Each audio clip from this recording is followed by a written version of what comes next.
les plus 5 milliards en 5 ans. Je vous remercie. La parole est à Monsieur Hubert Julien-Laferrière, rapporteur pour avis de la Commission des Affaires étrangères.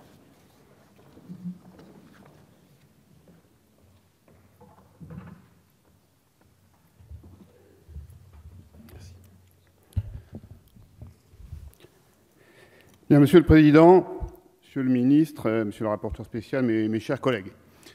Lorsque vous vous rendez dans un pays en développement, vous avez tous remarqué cette place singulière qu'occupe la France dans le monde. La patrie des droits de l'homme, la nation qui a dit non à l'Amérique de Bush, celle qui, depuis la conférence de Bandung, a été le moteur de la solidarité internationale. La France du discours de Cancun ou du discours du président Macron à la tribune des Nations Unies il y a quelques semaines. Et pourtant, depuis des années, les budgets ne sont plus à la hauteur de cette ambition. La France ne consacre pas une part suffisante de sa richesse nationale, moins de 0,4%, quand aujourd'hui, Marc Le Fur l'a rappelé, 7 pays européens respectent l'engagement pris par les pays développés en 1970 de consacrer 0,7% de leur richesse nationale à l'aide publique au développement. Depuis 2010, jusqu'à l'année dernière, notre APD a connu une baisse qui lui a vu perdre près de 45% de ses crédits budgétaires. Alors il faut donc saluer cette ambition retrouvée et affirmée par le président de la République aux Nations Unies, la trajectoire fixée pour 2022 qui représente une augmentation, vous l'avez rappelé, Monsieur le Ministre, de 6 milliards d'euros de notre aide publique au développement. Saluer aussi la montée en puissance de notre banque de développement, l'Agence française de développement. Et cette ambition retrouvée, elle commence donc dès 2018 avec l'augmentation des crédits budgétaires, tant en crédits de paiement qu'en autorisations d'engagement. Cela a été bien sûr rappelé. Mais vous le savez, Monsieur le Ministre, que certains vont trouver cette augmentation pour 2018 trop modeste au regard de la trajectoire.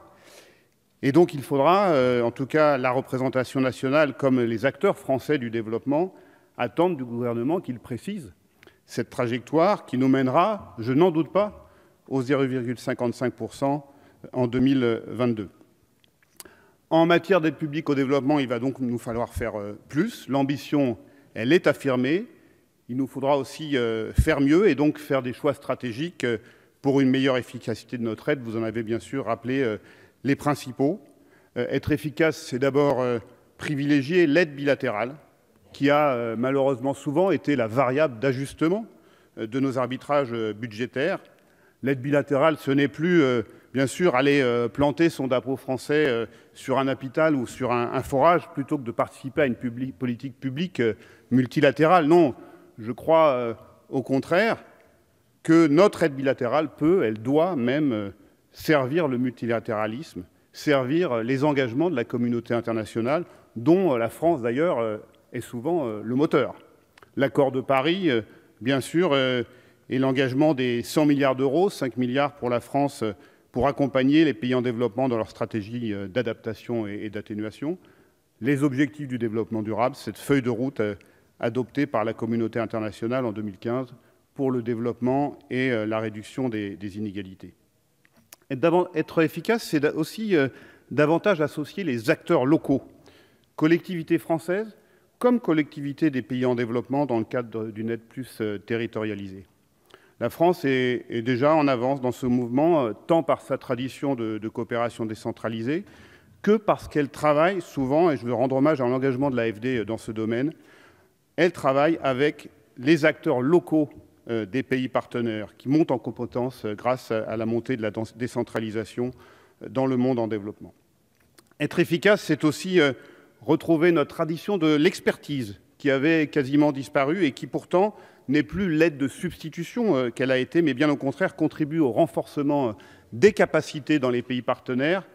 Et notre opérateur Expertise France devra donc monter encore en puissance, en particulier en terminant le regroupement des expertises qui sont réparties encore dans certains ministères.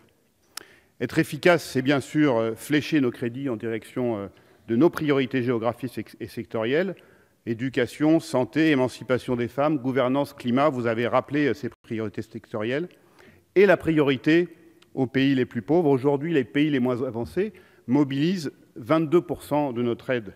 C'est insuffisant et cette part, je le sais, va augmenter dans le cadre de la trajectoire, en particulier au Sahel, où se mêlent les enjeux de lutte contre la pauvreté, mais aussi de migration, de paix, de sécurité.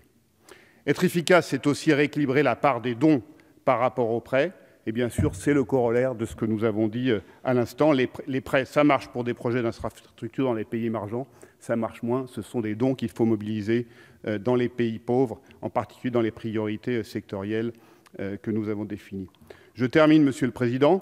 Être efficace, c'est enfin, bien sûr, améliorer le pilotage de notre aide. Et là, les auditions ont été unanimes pour regretter cette architecture trop complexe, trop éparpillée. Il faut donc rendre notre aide plus lisible et faciliter les arbitrages budgétaires nécessaires. Voilà, Monsieur le Ministre, chers collègues, une aide publique au développement qu'il faut rappeler. Je voudrais conclure là-dessus, Monsieur le Président, c'est promis. Avec 0,4% du PIB des pays développés transférés vers les pays en développement, elle est aujourd'hui l'unique instrument de redistribution planétaire.